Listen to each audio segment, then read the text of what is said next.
So I had mentioned that I was thinking about, or I wanted to put feet on these to raise them up a little bit. I'm sort of having cold feet on that right now. But one of the things that I'll certainly go through and mock it up. And so the first step in sort of figuring out if I want to put some sort of ring or foot on there is what's the diameter of it. And oftentimes I'm looking around my studio for something that can serve as a little stand-in. So I'll try different little circular things that I have, like this little cap, and that seems way too tippy. Looking around for the next size up, it may be, this big, and that seems like, working with the shape I have, that may be it. I'm apprehensive because I'm feeling like it's going to be a little tippy. That being said, I'm not going to go with something that thick. I'm thinking more about, a thinner slab, probably the diameter, the thickness of what I was rolling out. So I'm going to use this as a template. Yeah, that'll work on both of those, to cut these out. And basically I'll just lay that on there, trace around it with a needle tool, clean needle tool, and then go let it set up, put it in the sun, or use a hair dryer on it, or just be patient and go do something else. So first I scribe it, and now I'm using this as a template. So there's one, and let's just see, maybe it'll look a little less cumbersome when it's, so I'll need to let that set up. But let's just get a quick gander at that. God, I need to cut my fingernails. Okay, shorter like that, it might be worth it. I like the lift. I'm thinking a natural place to stop, for the glaze to stop. I might be able to do something textural with it or something fun with it. And I would probably cut the center out of it. So it's just a way of making a ring. So let's go ahead and make 2 of those and put them out in the sun. And it'll probably be easier for me to cut them once cut the center out once it's a little firmer. Again, timing is everything. You'll hear me say it over and over again. And trying to do things too soon is often more work. So you're rushing to get something done, but if you were a little bit more patient and waited, it'd be easier.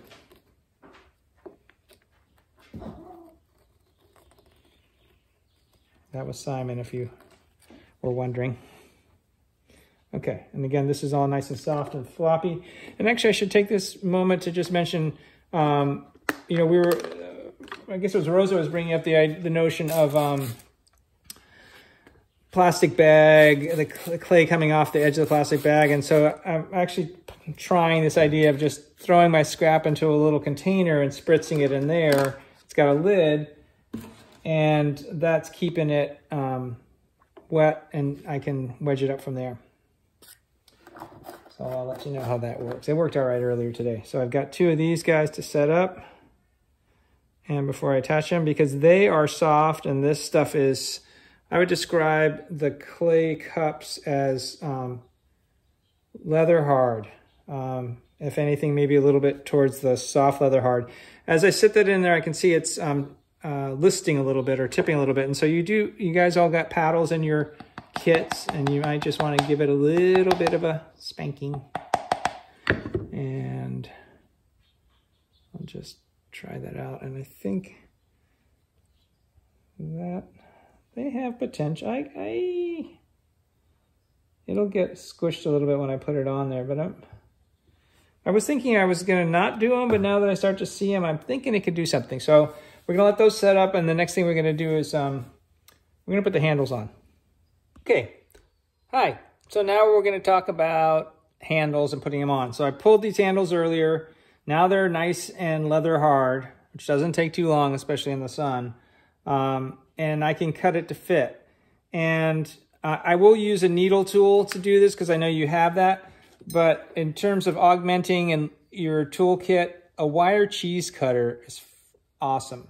I mean, it'll just cut through like that. So I can cut this where I want it at an angle, make a nice angle. But I'm going to use this primitive needle tool since I know you have that. I have to decide where I want to put the handle. And for me, usually that's going to be on a hand-built cup where the seam is. I'm sort of holding this up and thinking about where it's going to attach. I'm thinking about the angle of it, how my hand is going to fit in there, or my fingers rather. And yeah, so first I'm going to just make a rough cut, and we'll cut this at a little bit of an angle. And this allows me to be able to just sort of hold it up there and look at it. Well, that is ridiculous. That's a little bit too long. It also makes me aware of, where do I want to attach this? So I want to have it go right in one of those little windows. I think that looks good.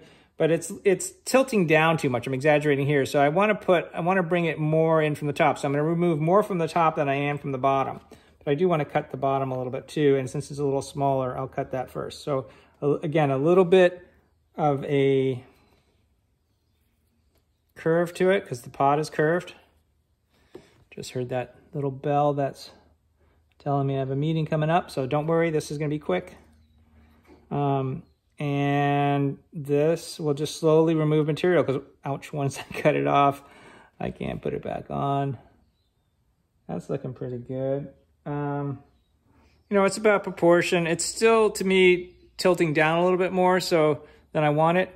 So I'm going to go ahead and take a little bit more off here. And let me just show you. You saw me using the needle tool, but just how easy this is and how clean this is to have one of these things. So keep an eye out on your thrifting. It's a good thing. It had a little bar in here I removed. I can talk about it if you get one. Okay, so a little bit more off the top. Again, I could be doing that with a needle tool. And I'm starting to like it. Starting to think that's it. And I may just have to force it a little bit. Alrighty. So once I have figured out the angle and the cup, and it's looking like it's going to be a one-finger cup by the time it collapses, I've got to decide how high or low. I was thinking I was going to try and light it up with those windows and block them out. But now I'm thinking maybe I'll just scoot it up above it and have it grab the band. I'm going to try that on this one. Have it grab this band here and come off the lip. Once I figured it out, so that's a little fussing. That's the fun part. Maybe right below the band. Just going to have to live with that, Cam. Okay, so I center it on here. I'm looking at it, and I'm looking straight down. I'm going to trace around where it goes. Hopefully you guys can see this. And tracing around where this top part goes.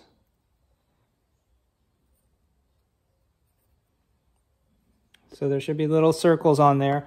I'm going to just dip this handle in water for a second and score that up. And usually what I'll do is, and I can use this scoring tool. Usually what I'll do is score, dip in water, and let it just sit in its own little puddle of water and let that soak in while I'm working on the part on the pot. And, you're trying to be sensitive to which is softer or harder. So I'm scoring that up and scoring this up. And now I have to put this on a side. And again, we have this little piece of softness, which could just be some clothes or whatever. But I do need gravity. I can just hold it. And I want to paint some water in there. Let that water soak in. And usually what I'll do, I'm usually making more than one cup. So just put this little bit of clay there to keep it from rolling over. While I'm letting the water soak in there, I'll move on to the next cup. So I've got another cup. I've got, I had figured out where I was going to put the handle. But basically I would get busy on that. I've got this. I do the rough cut.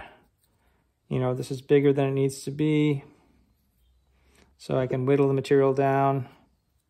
Start holding it up against there. Go ahead and trace this out, score this up, let this sit. And then by the time I get that second one all prepped and it's sitting, this has had time for the water to soak in there. And now it's ready to be goopy and be sort of slipped and scored and stuck together. So again, you want to be patient, and ideally, you can make good use of the time you're waiting. So again, usually if you're making cups, you're making a bunch of them. I should say, the reason I started you guys out with them, they're just such an important part of our craft, and they're They're fun and people love them, and they're way more time than you'll ever get paid for.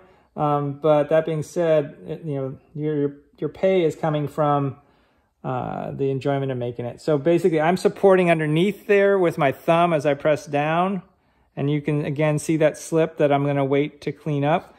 Here, same thing. I'll set it up there. Pressing that in and so I'm pressing from the center out as well as pressing in with the handle. And I look at it and it looks plumb this way and it looks good this way. And honestly, I'm not 100% sure that was the right choice of where to place it. I think I would have maybe put it a little bit lower, but it's just a cup and I can make another one. So we'll see. We'll see. So same thing as the foot. I let this set up, and then I can come back, and when this slip has firmed up like this has here, you can take your rubber tool and just clean it up, and it'll clean up a lot easier. See how easy that cleans than if I try to rush it. So timing is everything. I'll finish these cups up and put some pictures on Miro board of what they look like. That's it. Gonna get this other handle on. See you guys.